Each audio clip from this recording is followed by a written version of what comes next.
नमस्कार दोस्तों, मैं अभिषेक चित्रांशी। स्वागत है आप सभी का मेधावी पे। दोस्तों, आज हम एक नए टॉपिक के बारे में बात करेंगे जो शैव और भागवत धर्म दोनों को एक साथ समेटे हुए होगा। दोस्तों, हम आपको बार बार कह चुके हैं कि ये जो भी वीडियो आपको मिल रही है वो लगातार मिलती रहेगी, लेकिन इसमें आप एक चीज़ ध्यान रखिएगा कि ये बहुत ही कॉन्साइज नोट्स हैं। इनके माध्यम से ही आपका शैव भागवत धर्म दोनों तैयार हो जाएगा। ये ध्यान रखिएगा, कहीं और आपको देखने की ज़रूरत नहीं पड़ेगी। शुरू करते हैं। परंपरा अनुसार भागवत धर्म के प्रवर्तक वृष्णि सात्वत वंशी कृष्ण थे। इसके प्रवर्तक कृष्ण थे, जिन्हें वृष्णि सात्वत वंशी कृष्ण कहा जाता है। छांदोग्य व तैत्रीय उपनिषद में इन्हें देव की पुत्र भी कहा गया है। कृष्ण को घोर अंगिरस का शिष्य बताया गया है। मैं आपको बुलेट पॉइंट के रूप में बता रहा हूँ, बुलेट पॉइंट के रूप में ही याद रखिएगा। डायरेक्ट क्वेश्चन आएंगे तो क्लियर रहेगा, मिलाने वाले क्वेश्चन रहेंगे तो भी आपको सीधे मिल जाने हैं।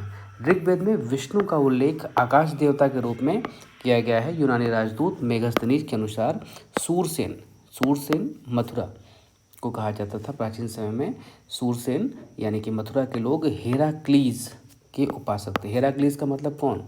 भगवान श्री कृष्ण को ही हेराक्लीज कहा गया है। ठीक है। और भागवत धर्म का प्रथम उपलब्ध प्रस्तर स्मारक, प्रस्तर का मतलब होता है पत्थर का स्मारक, विदिशा यानी कि बेस नगर में गरुण स्तंभ माना गया है। इस पर उत्कीर्ण हेलियोडोरस को भागवत तथा वासुदेव को देवस अर्थात देवताओं का देवता कहा गया है। अपोलोडोटस के सिक्कों पर सर्वप्रथम भागवत धर्म के सिक्के मिलते हैं। यानी कि इसके अपोलोडोटस के टाइम पर जो सिक्के छापे गए थे उस पर सर्वप्रथम भागवत धर्म के निशान मिलते हैं, चिन्ह मिलते हैं।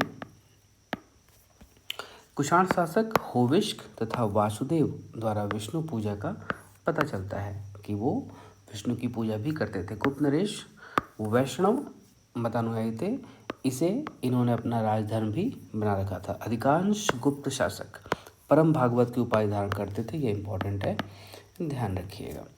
विष्णु का वाहन गरुण जो है वो गुप्त शासकों का राज चिन्ह था।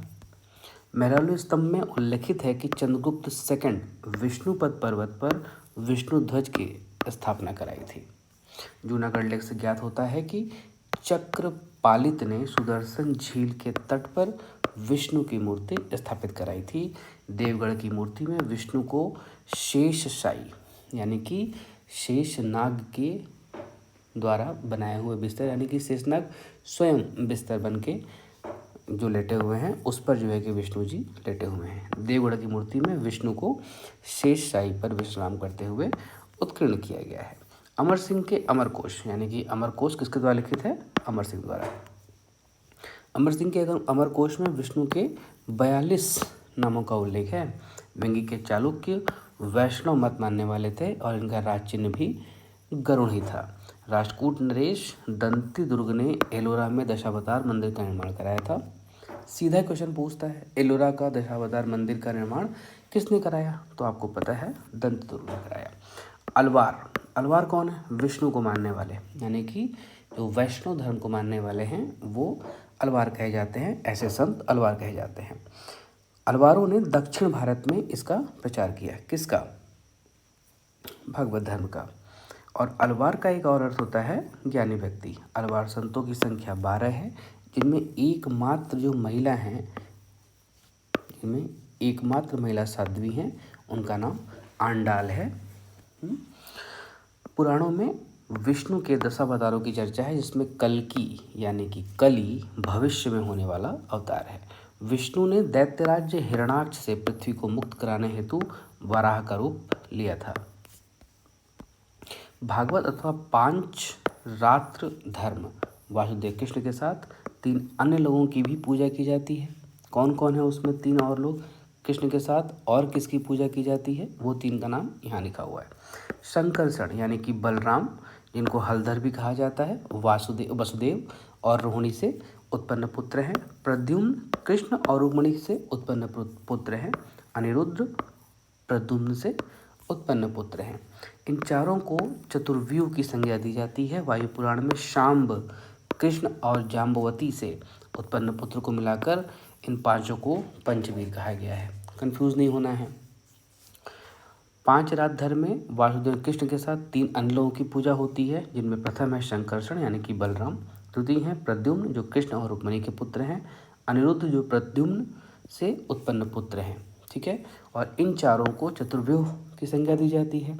वायु पुराण में कहा गया है कि सांब जो कि कृष्ण और जाम्बवती से उत्पन्न पुत्र हैं, इन पांचों को मिलाकर इन सबको क्या कहा जाएगा? पंचवीर कहा जाएगा। भागवत भक्ति में नवधा भक्ति का बहुत विशेष महत्व है। जैसे क्वेश्चन क्या पूछा जाएगा आपसे कि नवधा भक्ति का संबंध किस धर्म से है? तो भागवत धर्म से है। वैष्णव धर्म के प्रमुख आचार्य कौन कौन से हैं? रामानुज, मध्वाचार्य, वल्लभाचार्य और चैतन्य। जगन्नाथ मंदिर पूरी ओडिशा में है। दशावतार मंदिर देवगढ़ यूपी में है। विष्णु मंदिर दिगवा एमपी में है। द्वारिकाधीश मंदिर द्वारकाई गुजरात में है। ठीक है, अब आइए शिव से संबंधित धर्म को शिव धर्म यानी कि शैव का धर्म कहा जाता है। प्रागैतिहासिक युग से ये संदर्भित है। ये लगातार अपना उसके कुछ न कुछ प्रमाण मिलते रहते हैं। और ऋग्वेद में शिव को रुद्र कहा गया है। अथर्ववेद में शिव को पाशुपति, भव, शर्व और भूपति कहा गया है। कालिदास के कुमार संभवम में शिव की महिमा का गुणगान बहुत अच्छे से करा गया है। चंदेल शासकों ने खजुराहो में प्रसिद्ध कंदरिया महादेव मंदिर निर्मित कराया था। क्वेश्चन क्या पूछ रहा है? कंदरिया महादेव मंदिर किसने कराया? चंदेल शासकों ने कराया। राष्ट्रकूटों ने एलोरा का प्रसिद्ध कैलाश मंदिर निर्माण किया था। पल्लव काल में शैव धर्म का प्रचार प्रसार दक्षिण भारत में नयनारों ने, शैव उपासक। ऊपर आपने अलवार पढ़ा ना? अलवार कौन है? जो वैष्णव मत को मानने वाले हैं। और नयनार कौन है? जो शैव मत को मानने वाले हैं। नयनार संतों की संख्या 63 है। चोल शासक राजराज प्रथम ने तंजौर में राजराजेश्वर मंदिर का निर्माण कराया था। कुलोत्तुंग प्रथम इतना कट्टर था और इतना कट्टर शैव उपासक था कि इसने चिदम्बरम मंदिर से विष्णु की प्रतिमा उखाड़कर समुद्र में फेंकवा दी थी। वामन पुराण में शैव संप्रदाय की संख्या 4 बताई गई है। शैव, पाशुपत, कापालिक और कालामुख। शैव आप जान रहे हैं, पाशुपत यानी कि जो पशुओं के देवता हैं, और आपको पशुपतिनाथ जो कि नेपाल में स्थित है उनके नाम से आपको समझ में आ रहा होगा। कापालिक कौन है? भैरव को शिव मानते हैं, सुरा सेवन तथा मांस भी खाते हैं। सुरा का मतलब होता है शराब और मांस का सेवन करते हैं। शरीर पर श्मशान की भस्म और नरमुंड हाथ में धारण करते हैं। ठीक है, और जो कालामुख संप्रदाय है वो अतिमार्गी है। शिव पुराण में इनके अनुयायियों को महाव्रत धर कहा जाता है। भवभूति के मालती माधव नाटक से पता चलता है कि श्रीशैल नामक स्थान कापालिकों का प्रमुख केंद्र रहा है। ठीक है, शैव धर्म का एकमात्र ही संप्रदाय है जिसे लिंगायत कहा जाता है अथवा वीर शैव कहा जाता है। शैव धर्म संबंधित प्रमुख जो मंदिर हैं वो कौन कौन से हैं? नटराज मंदिर जो कि चिदम्बरम तेलंगाना में है। विरूपाक्ष मंदिर हम्पी कर्नाटका में है। विश्वनाथ मंदिर जो बाबा विश्वनाथ को समर्पित है वाराणसी में है। शैव के साथ साथ जो शाक्त धर्म है ना, ये बहुत इससे गहरा संबंध है, एक दूसरे से जुड़ा संबंध है। प्रागैतिहासिक काल से ये जुड़ा हुआ है। अब देखिए ध्यान से, धार्मिक साहित्य में क्या कहा? सरस्वती, अदिति, उषा, लक्ष्मी आदि देवियों की सूचना प्राप्त होती है। कहाँ से? धार्मिक साहित्य से। देवी महात्म्य का वर्णन महाभारत तथा पुराणों से प्राप्त होता है।